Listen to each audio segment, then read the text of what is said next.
네, 여러분 안녕하세요. 성수 아카데미 말씀대행진 개관 그 7번째 시간입니다. 오늘 사사기에 대해서 함께 공부할 텐데요. 사사기 좀 전에 얼마 전에 그 룻기까지 말씀대행진 지나왔는데 사사기 읽으시면서 좀 어떠셨나요? 암울한 그런 이야기들이 많이 있어서 우리 담임 목사님께서도 사사기 설교하시면서 많이 힘들었다고 하셨는데, 여러분 뭐 필사하시고 또 통독하시면서 어떠셨나요? 또 통청하시고 낭독하시고 또 타자하시면서 어떠셨는지 여쭤보고 싶습니다. 이 사사기의 내용이 그리 밝은 내용이 아니어서 읽어가는 중에 또 필사하는 중에 조금은 쉽지 않은 마음이지 않으셨을까 생각해 봅니다. 오늘 사사기 살펴보면서 역사서 2번째 시간으로 같이 보냈으면 좋겠습니다. 사사기를 한번 쭉 설명을 들으시면 그렇게 암울하지만은 않다는 것을 발견하실 수 있을 텐데요. 그래서 제가 도와드리겠습니다. 함께 가보도록 하겠습니다. 네, 오늘은 사사기 시간입니다. 사사기는 어떤 책인가요, 여러분? 사사기는요, 가나안 땅에 정착한 이후입니다. 그러니까 여호수아가 죽고 난 이후에 가나안 땅에 정착해서 그때 미처 정복하지 못한 이방 민족들과 함께 살면서 사사들의 활약 중에도 점점 범죄하고 타락해가는 이스라엘의 암울한 시간들을 기록한 책입니다. 그러니까 가나안 땅에 들어가서 여호수아의 인도하에 정복전쟁을 다 치고 나서 땅 분배를 하게 되죠. 그게 지난 시간 여호수아의 줄거리였는데, 그 이후에 미처 정복하지 못한 가나안의 이방 민족들이 몇 민족 있었습니다. 미처 정복하지 못했습니다. 그들과 함께 그 땅에 같이 살게 되면서 이제 하나님께서 이스라엘 백성들을 위해서 보내주신 그런 사사들이 있죠. 그런 군사적인 지도자들이 있었습니다. 정치적인 지도자들이 있었는데, 그들의 활약에도 불구하고 점점 더 범죄하고 또 타락해가는 어떤 그런 이스라엘의 그런 암울한 이야기들을 기록한 책이 바로 오늘 살펴보는 사사기가 되겠습니다. 사사기는 역사서의 2번째 책인데요. 지난 시간에 한번 여호수아 시작하면서 말씀드렸는데, 역사서는 어떤 책인지 다시 한번 더 설명해 드리도록 하겠습니다. 네, 역사서는요, 가나안 입성 때부터 시작하여서 왕국이 세워지고 멸망하기까지 이스라엘이 경험한 사건들을 시간의 흐름에 따라, 이것이 중요합니다. 시간의 흐름에 따라 기록한 책들, 그 역사서의 2번째 책 사사기를 살펴보고 있습니다.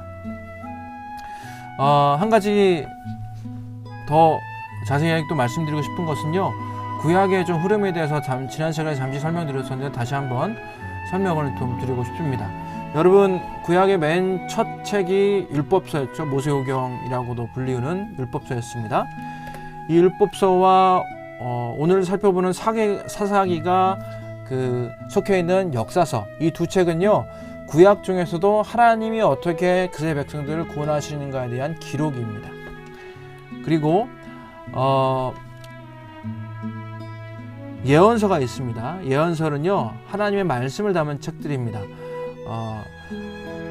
욥기, 시편, 잠언, 전후서, 아가서 이후에 나타나는 시가서 이후에 나타나는 그런 대예언서, 이사야, 예레미야, 에스겔 같은 그런 대예언서와 또 호세아부터 시작되는 말라기까지 12개의 소예언서를 포함해서 이때까지의 책들 예언서라고 하는데, 이것은 하나님께서 구원하신 그의 백성들에게 주신 말씀들, 타락해서 이제가 하나님께 떠났다가 돌아온 백성들에게 주시는 하나님의 말씀들, 선지자를 통하여서, 예언자를 통하여서 전하여 주신 하나님의 말씀들을 예언서라고 우리가 봅니다.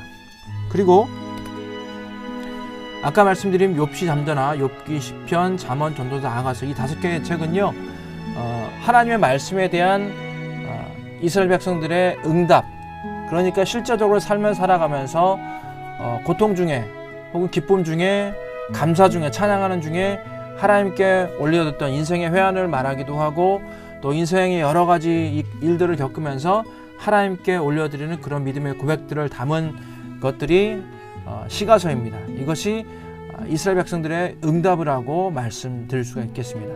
이 율법서와 역사서와 예언서와 시가서, 이것들이 구약 성경을 구성하고 있는 책들인데, 바로 구약은요, 하나님의 구원 행위와 하나님의 말씀에 대한 이스라엘의 응답, 그러니까 이렇게 생각하시면 되겠습니다. 하나님과 하나님의 백성 사이에 어떤 주고받는 그런 반응들, 대화들을 기록한 책이 구약 성경이다라고 이해하시면 조금 구약 성경을 접근하는 데 있어서 조금 더 쉬운 접근이 될 수 있겠습니다. 그러니까 하나님께서 구원하시고 말씀하시는 그것에 대해서 하나님의 백성들이 응답으로 올려드리는 것들, 그것이 모세오경, 율법서, 그리고 역사서, 그리고 예언서, 이에 대한 하나님의 말씀이 내려오고 그에 대한 하나님의 백성들에 대한 응답이 시가서로 올려져 드리는 것, 이것이 바로 구약 성경의 흐름이라고 말씀드릴 수가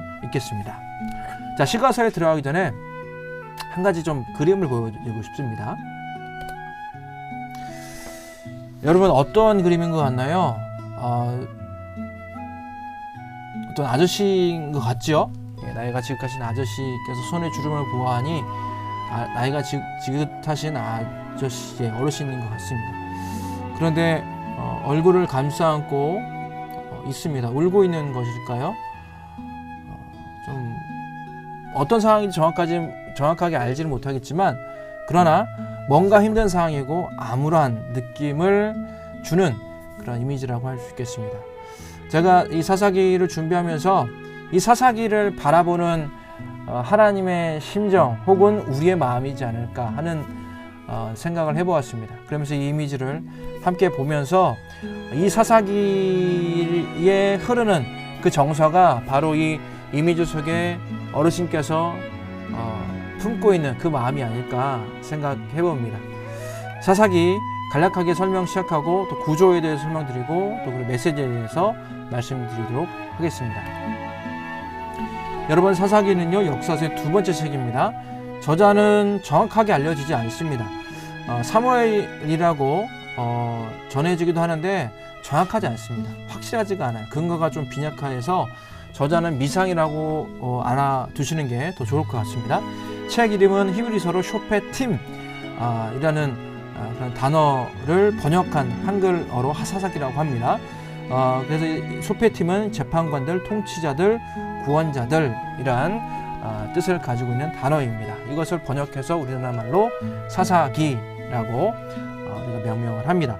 여러 사사들의 이야기들이 수집되었고 또 정리된 후에 기록된 책입니다. 잠시 후에 말씀드리겠지만 12명의 사사들의 이야기가 나타나는데 그것이 시간상의 흐름은 아니고요. 시간상의 흐름은 아닙니다. 단지 12명의 사사들의 이야기들이 있는데 그 이야기들을 수집해서 모아서 엮은 책이 바로 사사기이고, 그 앞과 그 마지막에 또 이 저자가 드러내고 싶은, 사사기를 통해서 드러내고 싶은 생각을 담은 그리고 기록한 책이 바로 사사기가 되겠습니다.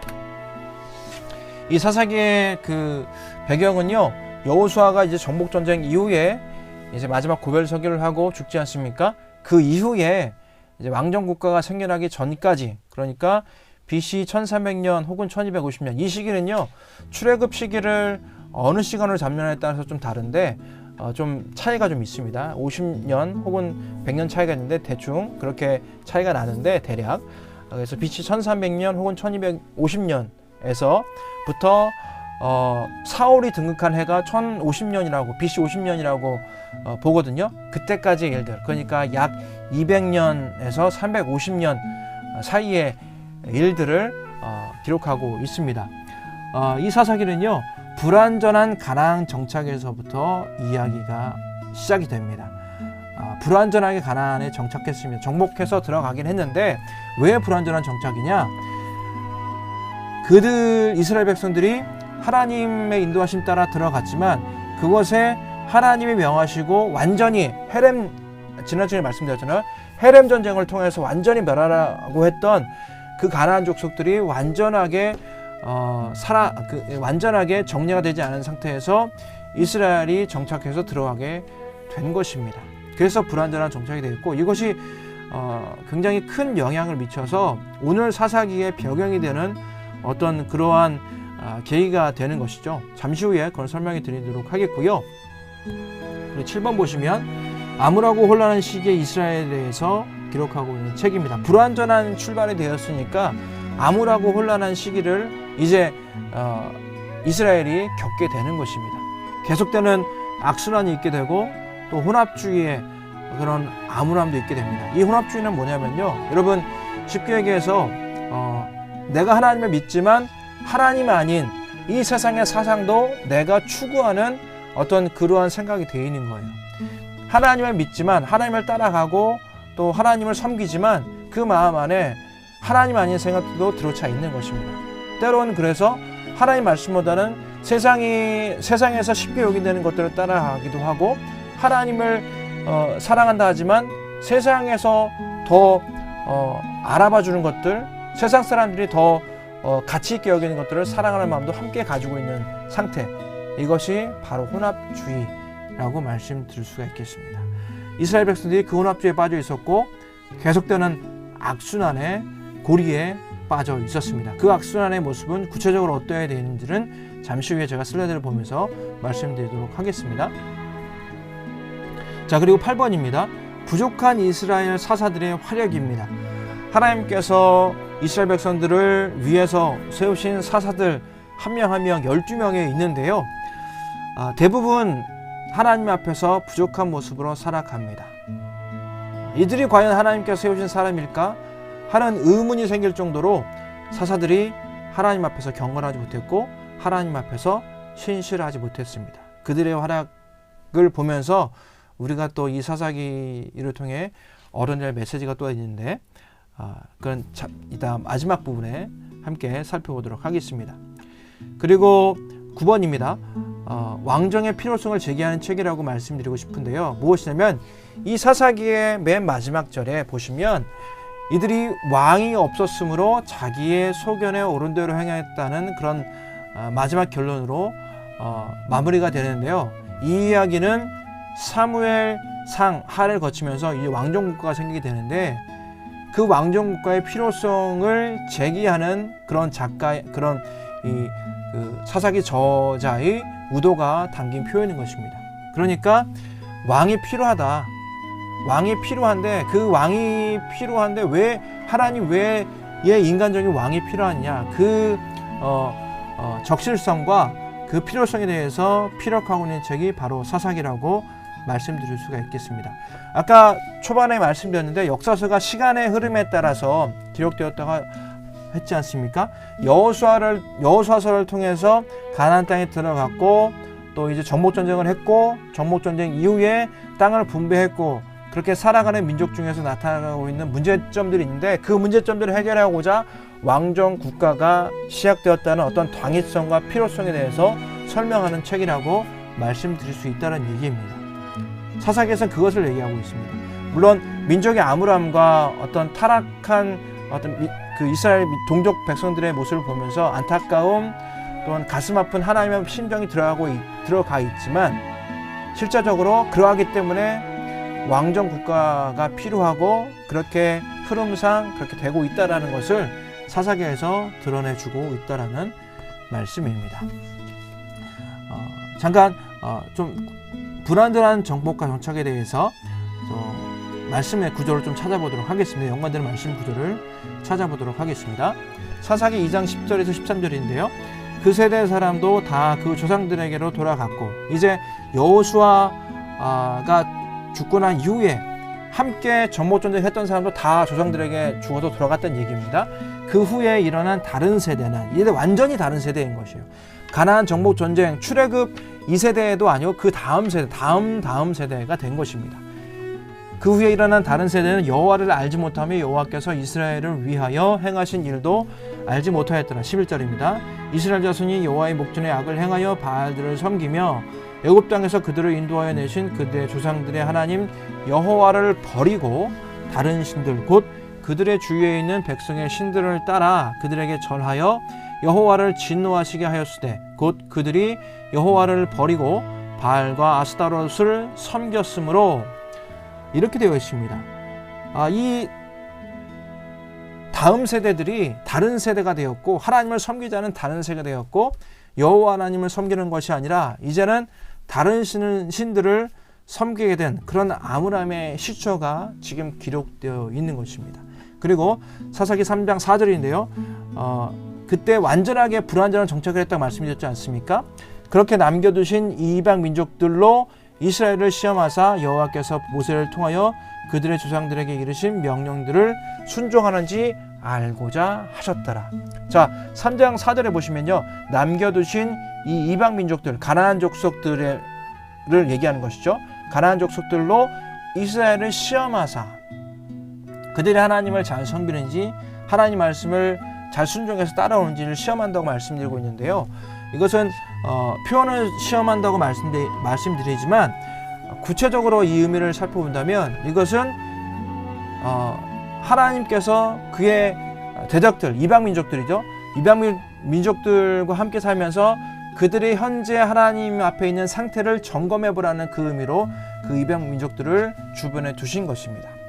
하나님께서 인도에 가시는 이스라엘 민족들이 그들을 스스로 자각할 수 있도록 그 이방 민족들이 질비한 사안을 가운데서 너희는 나라의 말을 어떻게 생각하고 따라오느냐 스스로 점검하라, 스스로 체크하라. 바로 팩트 체크를 위해서 하나님께서 이방 민족들을 주셨다는 얘기입니다. 이것이 말씀에서 이스라엘을 시험하사 여호와께서 그들을 주셨다는 표현으로 드러나고 있는 것입니다. 어쨌거나 불완전한 정목과 정착 때문에 이 사사기에 암울했던 시간들이 이제 시작되는 것입니다.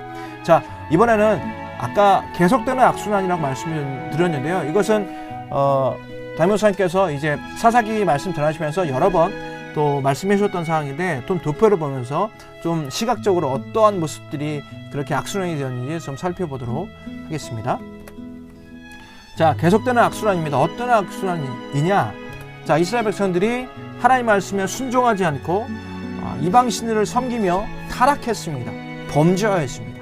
하나님께서 이방 민족들을 도구로 사용하셔서 이들을 심판하십니다. 이들에게 어려움이 있게 합니다. 자, 그래서 이들이 어떻게 합니까? 하나님께 회개합니다. 돌아옵니다. 하나님 우리를 구원해 주십시오. 우리를 살려주십시오. 우리를 하나님께서 이끄시지 않았습니까? 라고 하며 긍휼을 구하며 회개하게 됩니다. 자비하시고 인자하신 하나님께서도 어떠한 구원의 행위를 하십니까? 이들에게 사사를 보내시고 이방 민족들의 어떤 그런 공격으로부터 이들을 구원하십니다. 그리고 평화가 찾아옵니다. 10년이고 20년이고 또 40년까지 찾아옵니다. 수십 년까지 찾아옵니다. 그런데 어떻게 됩니까? 이들은 다시 잠시 평안의 때가 찾아올 때 하나님을 잊어버리게 됩니다. 하나님을 버리게 됩니다. 다시 타락하지요? 다시 심판받습니다. 다시 회개합니다. 다시 구원합니다. 또다시 평화의 때가 찾아왔을 때 다시 타락합니다. 이것이 악순환되어지는 역사가 바로 사사기에 기록된 이스라엘의 모습이 되겠습니다. 여러분, 참 암울하지 않습니까? 하나님께서 계속해서 구원하시고 계속해서 용서하시고 그들을 이끄시는데 이들은 계속해서 반복해서 하나님을 잊어버리고 하나님 앞에 범죄하게 됩니다. 바로 우리의 모습인 것이죠. 여러 번 자각하시고 또 묵상하셨겠지만 바로 우리의 모습입니다. 계속되는 악순환의 고리에 있는 그 중간 어느 지점에 있는 바로 우리의 모습이라고 할 수 있겠습니다. 자, 다음 도표를 또 보시죠. 도표가 아니고 이미지를 한번 보시죠. 이 사사기에서는요, 이렇게 타락하고 몰락하는 어떤 그 과정 속에서 더 깊은 수렁으로 빠지고 있는 이스라엘의 모습을 그려내고 있습니다. 자, 오른쪽에 그림을 보시죠. 회전 계단인데 저 밑에 지하까지 내려간 계단입니다. 자, 이걸 왜 제가 말씀드리냐면 사사기는 계속되는 악순환인데 평행적으로 악순환이 되는 것이 아니라 여러분 나선행의 나사 아시죠? 이렇게 악순환이 되면서 점점 밑으로 내려가는 거예요. 점점 타락하고 구원하고 회개하고 죄송합니다. 타락하고 하나님께 심판하시고 회개하고 구원하시고 이게 계속해서 반복하면서 다시 타락하고 다시 구원받고 다시 회개하고 다시 또 타락하고, 이것이 반복되면서 이 평행선을 계속 맴도는 것이 아니라 점점 아래로 내려가는 그런 악순환이 된다는 말씀입니다. 자, 다시 보시면요. 자, 보십시오. 자, 맨 위에서 타락하게 됩니다. 심판받죠? 구원받죠? 회개하죠. 다시 타락하죠. 심판, 구원, 회개, 타락. 계속해서 아래로 수렁으로 내려가는 모습이 바로 사사기에서 보여지고 있는, 묘사되고 있는 이스라엘의 모습인 것입니다. 참 암울하지 않습니까? 자, 아까 초반에 보여드린 어르신의 그 고통스러운 그런 마음, 심정, 우리의 심정이기도 하겠고요.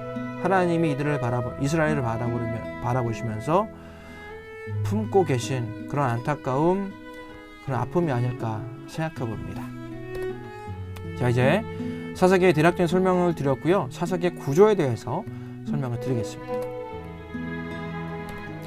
사사기 구조는요, 굉장히 간단합니다. 여러분, 세 파트로 되어 있는데요. 세 가지 큰 주제, 이게 딱딱 떨어집니다. 이 학자들마다 이견이 많이 없습니다. 이 사사기 구조에 대해서는요. 1장 1절부터 3장 초반까지는요, 불완전한 가나안 정복. 아까 말씀드렸다시피 불완전한 가나안 정복과 정착이 있었기 때문에 모든 사건의 시발점이 되었다고 말씀드렸는데요. 그 이후에 3장 7절부터 16장 31절까지는 12사사들의 이야기가 이어지고 있습니다.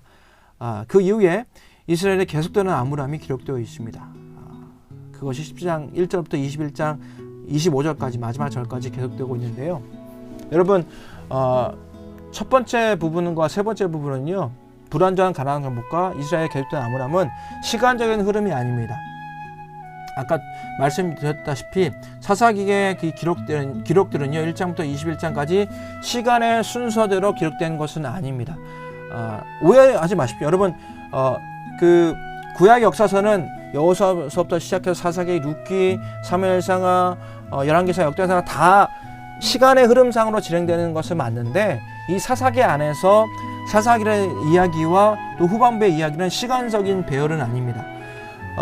사사기 저자의 의도, 사사기를 통해서 드러내고 싶은 이스라엘의 참상, 그리고 암울함들을 드러내기 위해서 이런 배열을 좀 바꿨는데요. 무슨 말이냐면, 다시 보시면 첫 번째 이야기와 세 번째 이야기가 같은 시기, 그러니까 정착 초기의 이야기라고 말씀드릴 수가 있겠습니다. 그리고 그 이후 12사사들의 얘기는요, 12명의 사사가 각 왕들이 그 왕위를 이어받듯이 이렇게 이어진 것이 아니라 동시대에 살아날 수도 있고 좀 중첩되어서 살아날 수도 있습니다. 이 사사들은 왕처럼 나중에 그 세워진 왕들처럼 이스라엘 전역을 다스리는 것이 아니라 각 지파를 다스린다고 보는 것이 맞습니다. 각 지파나 성읍, 그 주변 지역을 여러 이방 민족의 공격으로부터 보호하고 그들을 이끌어내는, 군사적으로 보호하는 그런 역할을 했었는데요. 이 12사사들의 얘기가 시간적인 흐름이 아니라 동시다발적으로 진행되는 것인데, 지역별로 잠깐 편차가 좀 있고, 또 시간적으로도 동시대는 아니겠습니다만, 그러나 약간 중첩되는 사사들의 이야기일 수도 있고, 아무튼 그렇게 분포되어 있는 여러 가지 이야기들을 한데 모은 얘기라고 말씀드릴 수가 있겠습니다. 자, 보시면, 그래서 첫 번째와 세 번째가 이스라엘 초기에 있었던 얘기고, 단지 이제 그 이스라엘의 암울함을 더 강조하기 위해서 이스라엘의 그런 암울함의 정점을 지금 찍고 있다라는 것을 그 저자는 알려주기 위해서 이스라엘의 계속되는 암울함이라는 세 번째 파트의 초기의 일들을 이렇게 연하여서 이어지는 부분이 있어서 그렇게 기록을 하고 있습니다. 자, 이해되시죠? 자, 이 세 파트, 그러니까 불완전한 가나안 정복, 그 다음에 12사사들의 이야기가 중간에 나오고 가장 길게 나옵니다. 그리고 이스라엘의 계속되는 암울함에 관한 기록이 바로 마지막 파트가 되겠습니다. 자, 첫 번째 파트는 불완전한 가나안 정복인데, 1장 1절부터 2장 5절까지는 정복의 성과와 실패. 아까 말씀드린 것처럼 정복의 성과는 성공해서 들어가 정착했지만 각 지파별로 정복하지 못한 가나안 족속들이 존재합니다. 그 얘기들을 기록하고 있고요. 그리고 2장 6절부터 3장 6절까지는 이들이 하나님을 배반합니다. 하나님께 돌아섭니다. 바로 어떠한 돌아섬입니까? 이방신을 섬기고 하나님 마음을 아프게 했던 그런 돌아섬. 이 불완전한 가나안 정복과 정착의 이야기가 바로 초반에 드러나고 있는 것이고요. 예, 두 번째 파트는 12사사들의 이야기로 말씀드렸습니다. 온니엘, 에훗, 삼갈, 드보라, 기돈, 아비멜렉은 사사는 아닌데 8장부터 시작해서 9장까지 이렇게 기록이 되었습니다. 기돈의 아들이죠. 돌리아, 야엘, 입다, 입산, 엘론, 압돈, 삼손의 이야기가 기록되었습니다. 자, 한번 보시죠. 12사사들의 이야기인데요. 온니엘, 에훗, 삼갈, 드보라, 기돈, 돌라, 야엘, 입다, 입산, 엘론, 압돈, 삼손. 12명인데요. 이들 쉽게 열 수가 있겠습니다. 그 각 12사사들의 앞글자만 좀 떼서 이렇게 읽으시면 됩니다. 오세, 삼드기, 도리아, 입입, 엘압삼 이렇게 읽으시면 됩니다. 오세, 삼드기, 도리아, 입입, 엘압삼. 오세, 삼드기, 도리아, 입입, 엘압삼. 뭐 이거 외우지 않으셔도 되는데 12명의 사사들이 이렇게 있다고 기억하시면 되겠습니다. 여러분 이 12명 중에서요.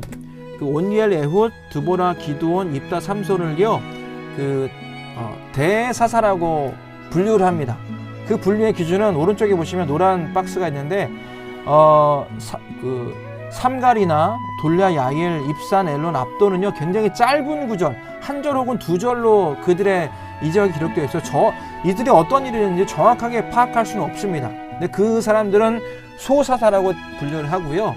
그 외에 조금 더 자세하게 구체적으로 기록된 사사들의 얘기를 바탕으로 이들 온니엘, 에훗, 두보라, 기드온, 입다, 삼손 조금 긴 분량으로 기록된 사사들을 대사사라고 분류를 하기도 합니다. 자, 그래서 세 번째 파트죠. 마지막 파트입니다. 이스라엘이 계속되는 아므람인데 17장부터 18장까지는 에브라임 산지에 살고 있던 미가가 있고 그가 또 따로 세웠던 레위인 제사장, 그러니까 레위이긴 한데 여러분 어떤 사람입니까? 제사장으로 임명이 된 레위인일 뿐인데 제사장으로 임명되지 않은 사람이에요. 이런 사람을 데려와서 자기 가정의 제사장으로 세운다는 겁니다. 가정의 제사장을 세운다는 그 생각을 어찌할 수 있었겠습니까? 중앙성소사장으로 때마다 시마다 하나님께서 명하신 그 하나님의 법궤, 하나님의 언약궤, 하나님의 성막 안에 가서 예배해야 되는데 자신의 집안에 가정 안에 신상을 만들어 두고 그 신상을 섬기는, 마치 하나님처럼 섬기는 제사장을 따로 뒀다는 얘기예요. 이게 무슨 말입니까 이게? 굉장히 암울한 얘기죠. 그것과 관련해서 이제 정착지를 아직까지 확보하지 못한 단지파의 침략을 받게 되면서 있었던 얘기. 이 레위인 제사장이 또 옮겨가고 이래저래 옮겨가면서 아주 또 이 레위 제사장은 또 단지파의 제사장이 또 됩니다. 지파별로 제사장이 되죠. 이거 완전히 말도 안 되는 얘기들이 17장부터 18장까지 기록되어 있습니다. 그 이후에 19장부터 21장까지는 레위 사람, 또 레위 사람입니다. 이 동일한 인물은 아니에요. 다른 레위 사람입니다. 레위 사람이 첩을 이제 맞이하게 됐는데 이 첩이 이제 관련된 레위 사람의 첩과 관련된 이야기들이 이제 있게 되면서 에브라임 산지에서 또 여러 가지 일들을 일어나는 일들, 첩이 죽게 되죠. 예, 죽게 되면서 기브아 사람, 에브라임 산지가 기브아 사람들에 의해서 죽게 됩니다. 베냐민 지파에 있는 기브아 사람들 때문에 죽게 됩니다. 이것 때문에 이 레위 사람이 이 첩을 잔인하게 12족을 해서 각 지파에 보내게 됩니다.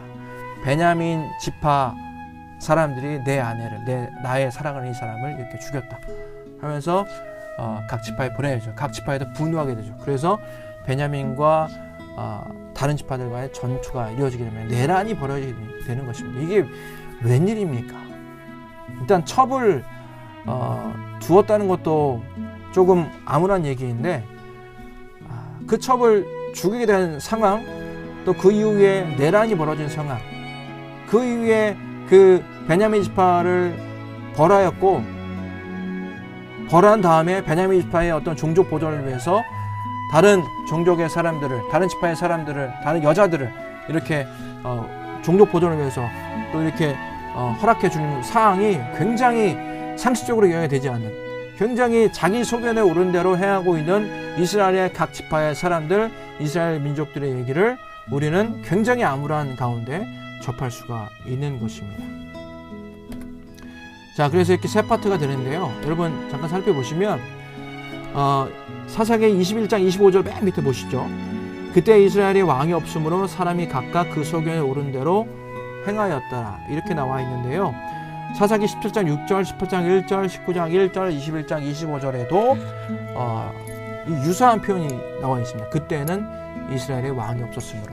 제가 아까 사사기의 그 기록이요, 왕정 국가로의 필요성과 당위성을 말해준다고 말씀드렸잖아요. 바로 이 마지막 후반부의 표현이 이제 이스라엘의 그 암울함이 절정으로 치닫는 그 사건을 기록하면서 이것에 대해서 말하고 있습니다. 이스라엘에 왕이 없으니까 이들이 이렇게 타락하고 부패하고 상식적이지 않은 행동을 하고 내란도 벌이고 한다는 그 얘기를 지금 하고 있는 것입니다. 그러면서 사무엘 상하로 이제 이어지게 되는, 룻기를 지나서 오겠지만 사무엘 상하서를 지나서 이렇게 이야기가 전개되는 그런 흐름인 것입니다.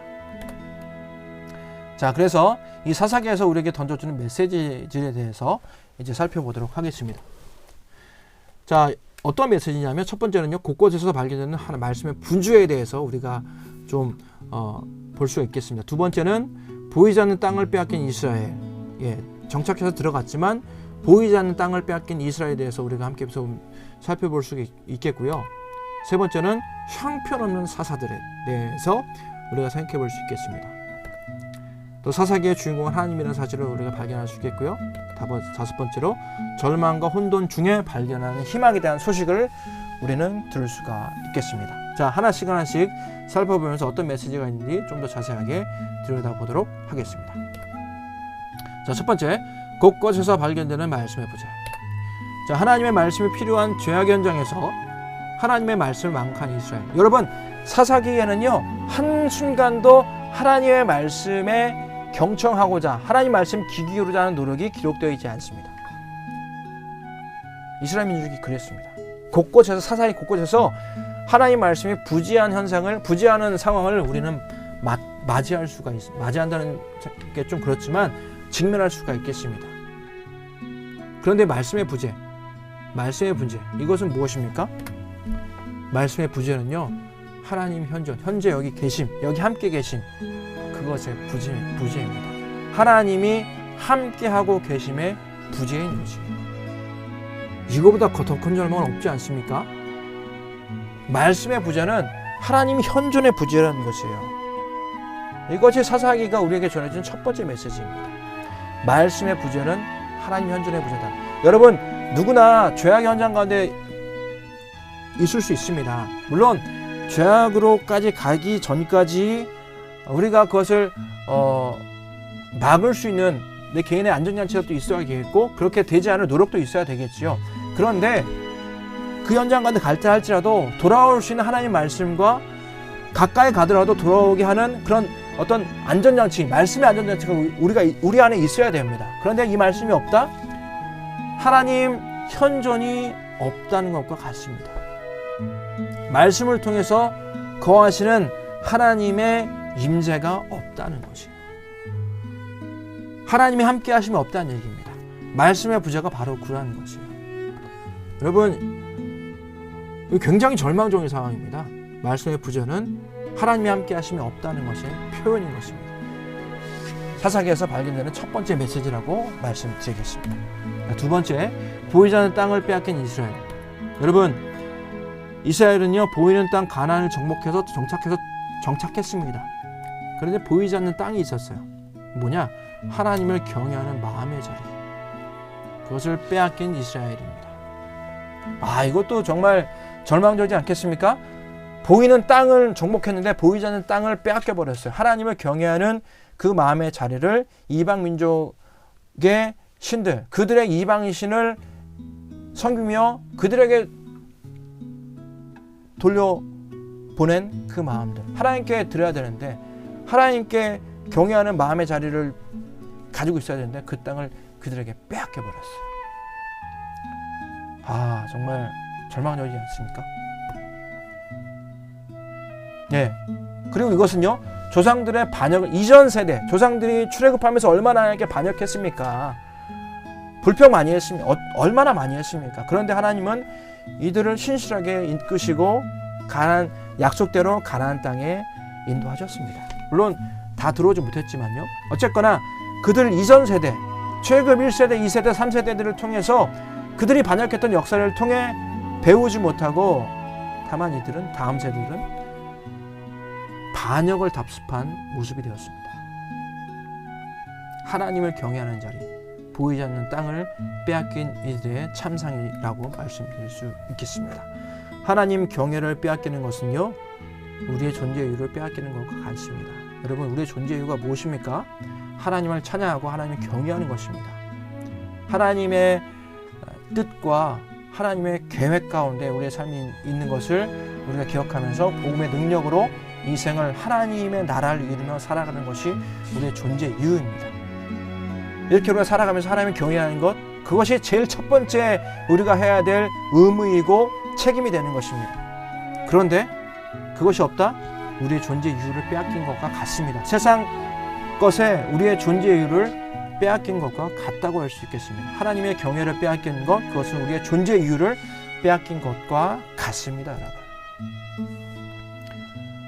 사사기를 보니 정말 이런 절망적인 상황이 많이 우리 안에 좀 보여지게 되는 것 같아서 참 착잡합니다. 제 자신도 그렇고요, 이스라엘 모습도 그렇고요. 많은 묵상거리가 되지 않나 싶습니다. 세 번째입니다.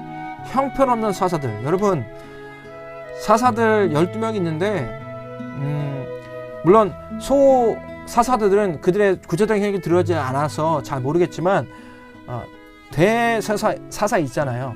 여러분, 사사들의 그런 정말 안타까운 모습들을 보면서 이런 생각하지 않습니까? 하나님은 왜 이들을 세우셨을까? 하나님은 하고 많은 사람 중에 왜 그들을 세우셨을까? 그런 생각하지 않습니까? 사사들의 타락함과 죄악을 저지른 것. 여러분, 특별히 삼손 보십시오.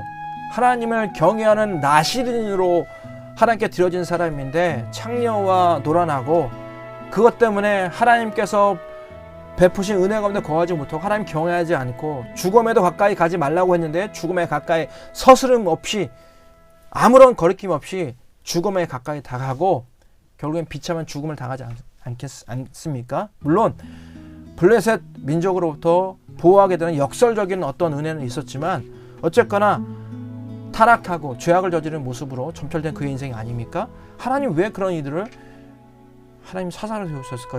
이런 의문을 우리 많이 삼아보지 않았습니까? 그런데요, 여러분, 하나님께서 형편없는 사람을 세우는 것이 아니라요, 하나님이 세우신 그런 하나님의 사람들이 형편없어진 것입니다. 여러분, 하나님께서 형편없는 사람을 세우시는 것이 아니라 하나님이 세우신 사람, 그래도 하나님이 기회를 주시고 은혜 허락하셔서 너는 작지만 너를 세우신 내가 강하다, 나를 의지하고 내게 허락된 하나님의 백성들을, 나의 백성들을 인도하라 라고 허락해 주신 그 하나님의 사명을 저버린 그들의 모습을 우리는 목도한다는 얘기입니다. 하나님께서 형편없는 사람을 세운 것이 아니라 하나님이 세우신 사람이 형편없게 된 것입니다. 우리 이러한 상황들 많이 접하지 않습니까? 내가 그런지도 모르겠습니다. 정말 하나님께서 나의 부족함에도 불구하고 이 자리에 세우셨지만 그 부르심에 합당하게 내가 지금도 서 있는가? 그 부르심에, 그 소명에 정말 간절한 마음으로, 애끓는 마음으로 지금 서 있는가? 돌아볼 수 있어야 하겠습니다. 하나님이 형편없는 사람을 세우신 것이 아니라 하나님이 세우신 그 사람이 그들의 죄악 때문에, 그들의 약함과 부족함 때문에, 그들의 악함 때문에 형편없어진 것이라고. 그래서 삼손도 그렇고 입다도 그렇고 기드온도 그렇고요, 온열도 그렇고요, 에훗도 그렇고 그렇게 하나님 앞에 부족한 모습이었다는 얘기, 이 부분 우리가 확연 메시지로 잘 받을 수 있어야겠습니다. 자, 네 번째입니다. 사사기의 주인공은 여러분 사사들이 아닙니다. 사사기의 주인공은 하나님이십니다. 사사기에서는요, 여러 암울한 상황 속에서 역사를 이루어 가시는 하나님만이 유일하게 빛으로 드러나십니다. 이거 굉장히 소중한 메시지입니다. 여러분, 여전히 그리고 포기하지 않으시고 그의 사랑으로 역사를 이루어 가시는 하나님의 신실함만이 드러나고 있습니다. 사사기의 1장부터 21장까지 하나님만 온전히 드러나시고 계신다는 것, 우리가 확인할 수 있어야 하겠습니다. 그래서 여러분, 사사기의 주인공은 하나님이시다. 사사기의 주인공은 사사가 아닙니다. 이스라엘 백성이 아닙니다.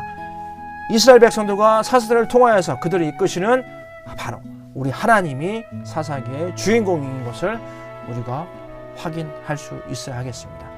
하나님은요, 계속해서 그의 신실하심을 이스라엘 백성들에게 성경을 통해서 우리에게 보여주고 계십니다. 그렇게 드러나고 계십니다. 빛으로 드러나고 계시고 이 사사기에서도 그렇게 드러나고 계신 것을 우리가 확인할 수 있어야 하겠습니다.